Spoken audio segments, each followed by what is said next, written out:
주가 다스리네. 할렐루야 할렐루야 전능하신 주가 다스리네.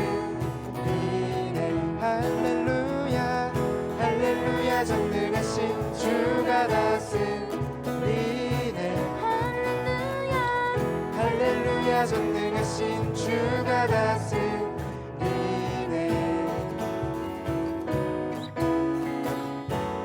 한 번 더 우리 함께 기뻐해. 우리 함께 기뻐해. 주께 영광 돌리세. 어린 양의 혼이 잔치와 신부가 준비되었네. 한 번 더. 우리 함께 기뻐해. 주께 영광 돌리세. 어린 양의 혼이 잔치와 신부가 준비되었네. 할렐루야 전능하신 주가 다스리네. 할렐루야 전능하신 주가 다스리네. 할렐루야 할렐루야 전능하신 주가 다스리네. 할렐루야 전능하신 주가 다스리네. 주가 다스리네.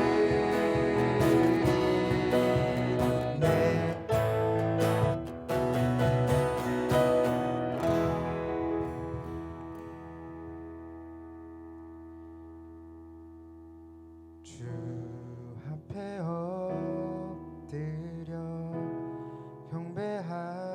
경배합니다. 오직 주께.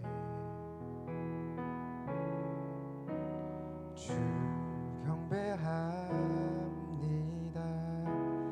다른 신 아닌 오직 주께. 주 앞에 엎드려. 주 앞에 엎드려 경배합니다. 오직 주께. 주 경배합니다. 다른 신 아닌 오직 주께. 나의 모든 우상들 나의 보좌 모두 다 내려놓고 나의 모든 우상들 나의 보좌 모두 다 내려놓고 나의 모든 우상들 나의 보좌 모두 다 내려놓고 나의 모든 우상들 나의 모든 우상들 나의 보좌 모두 다 내려놓고 주 앞에 엎드려 경배합니다. 오직 주께. 주 경배합니다. 다른 신 아닌 오직 주께.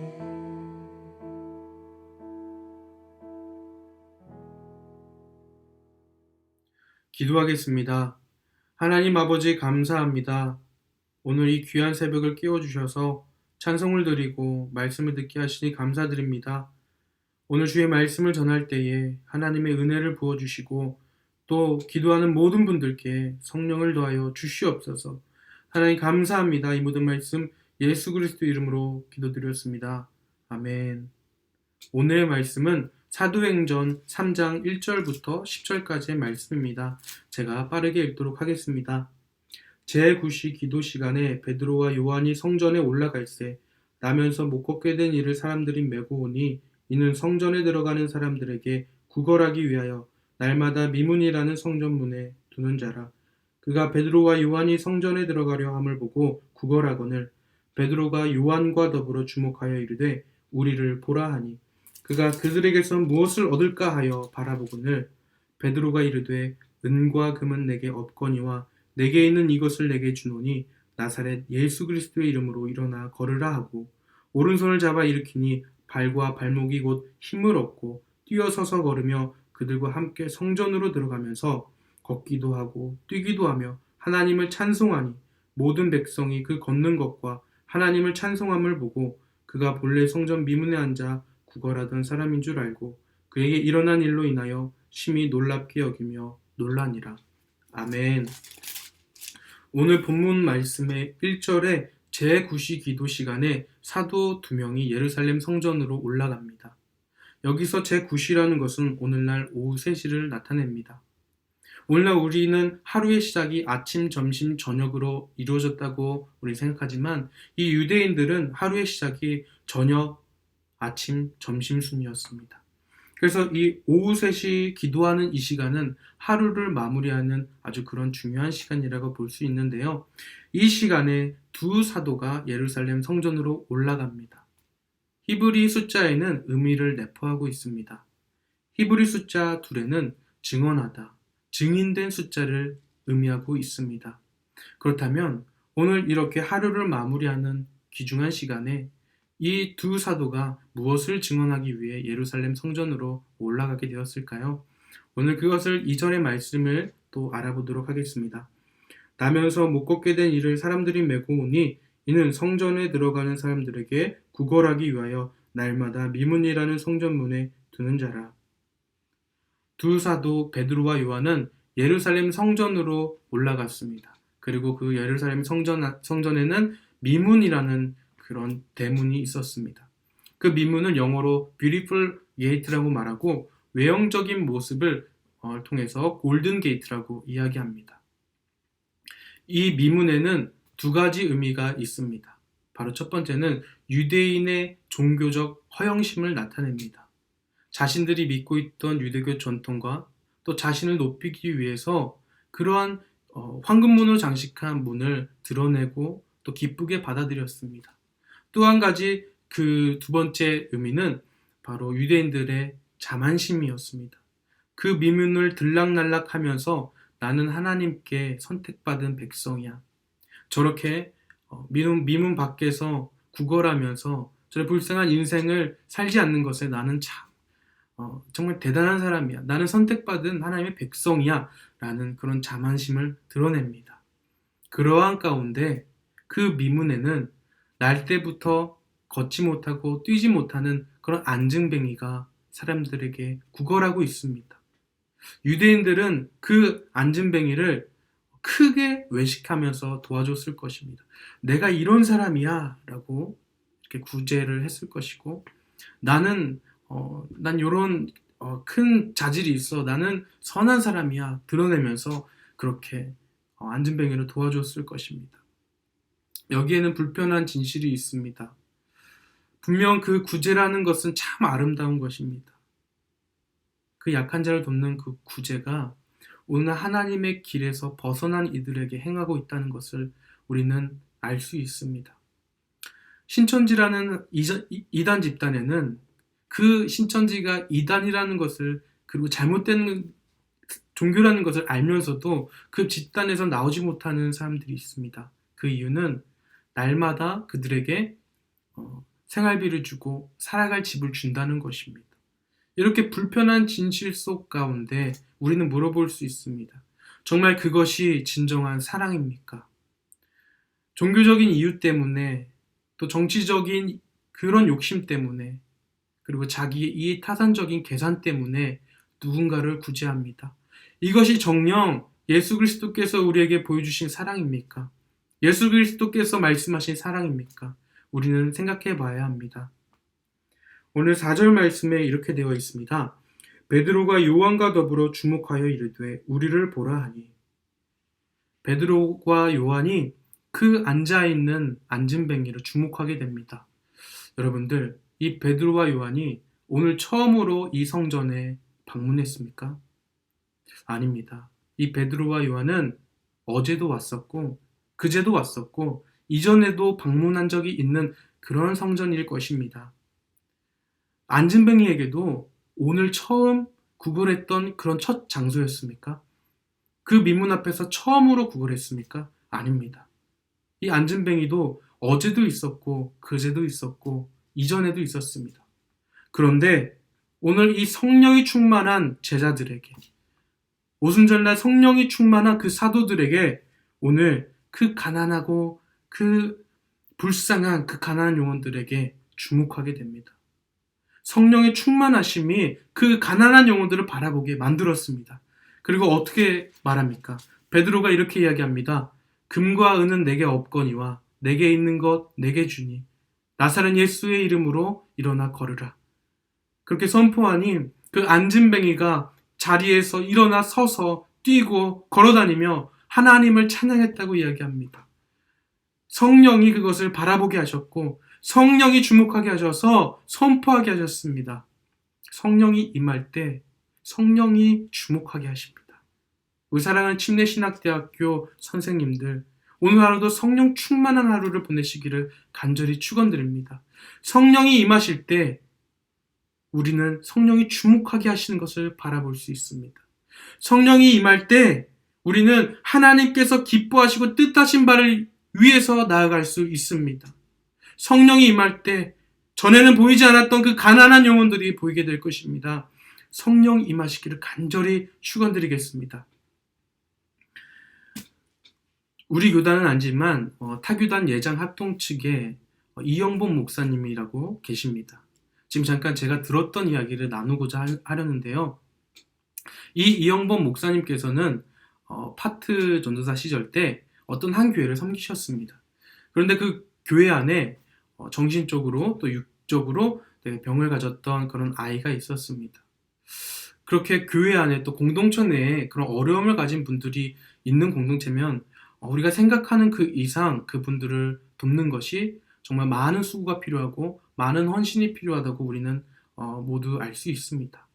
그런데 어느 날 정말 이 예배를 드리는 것이 불가능할 정도로 그 아이가 예배를 중단하게 만들었습니다. 그래서 그 이영복 목사님께서 전도사 시절 때 그 아이에게 너 나가! 라면서 그 예배당에서 쫓겨나게 했습니다. 그 일이 있고 나서 그 목사님께서는 또 좋은 가정도 이루고 또 목사 안수도 받고 또 한 교회의 담임 목사로 부임하게 되었습니다. 그런데 이 목사님에게는 딸 하나가 있었는데요. 그 딸 하나가 얼마나 이쁜지 이목구비도 뚜렷하고 이름을 루리라고 지었습니다. 이루리. 그러니까 그 아이가 가진 그 외모의 기세대로 모든 것을 이루라 해서 이루리로 지었는데요. 그런데 이 딸 아이가 시간이 지나면서 점점 이상한 행동을 보이기 시작했습니다. 그리고 여러 병원에 데려가면서 진단을 받게 되었는데요. 그것은 그 아이가 심한 자폐증을 앓게 되었다는 것입니다. 이로 인해 이영복 목사님의 목회는 힘에 겹기 시작했습니다. 그리고 결국 이 목회를 포기해야 하느냐, 이 소명을 지켜내야 하느냐, 아니면 포기해야 하느냐, 그 문제까지 이르게 되었습니다. 이렇게 가정에 이러한 어려움이 있는 가정은 모두가 아실 거고 또 우리가 상상하는 그 이상으로 어떤 일에 집중하기가 힘들 것입니다. 이 목사님의 목회가 흔들릴 정도로 그 정도까지 이르게 된 것입니다. 그래서 목사님께서는 결정하셨습니다. 이 딸 아이를 해외로 입양 보내기로 결정하신 것입니다. 하나님께서 주신 소명을 포기할 수 없다. 끝내 그것은 이루어야 된다는 마음으로 그 아이를 입양 보내기로 결심했던 것입니다. 그 입양 보내는 과정 모두를 밟고 모든 절차를 따라 마지막 과정에 이르렀습니다. 그 서류에 서명만 하면 이제 이 딸아이는 더 이상 그 자식이 아니었던 것입니다. 집에 서류가 도착했는데요. 그 서류를 읽어보니 이렇게 써져 있었습니다. 친자 포기 확인서. 이 친자를 포기하는 확인하는 그 서명만 찍으면 이 딸 아이는 그 목사님의 자녀가 아니게 되는 것입니다.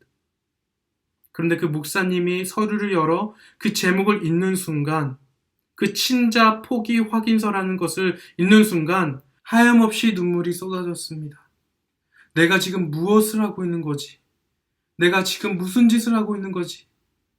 매주 강단에 서서 하나님의 말씀을 전하는 목사인 내가, 하나님께서도 나 같은 죄인을 포기하지 않으신데 내가 무슨 짓을 하는 것이지? 하면서 이틀 동안 회개의 기도를 올려드렸습니다. 그 눈물이 마르지 않았다고 말하고 있습니다.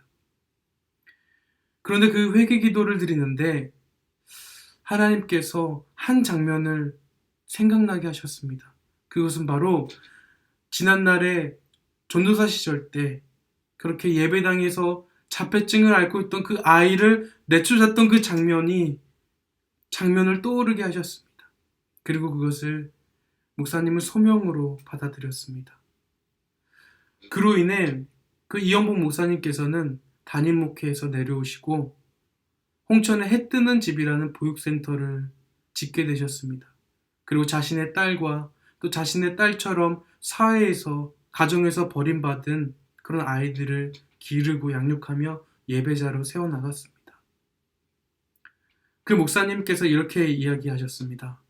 성령님이 임하시면 그 무거웠던 짐들도 가벼운 깃털처럼 됩니다.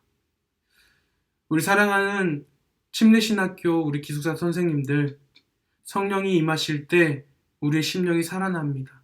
성령이 임하시면 우리를 주목하게 하십니다. 성령이 임하시면 평소에는 보이지 않았던 그 사람과 그 길과 그 하나님의 마음이 보여지기 시작합니다.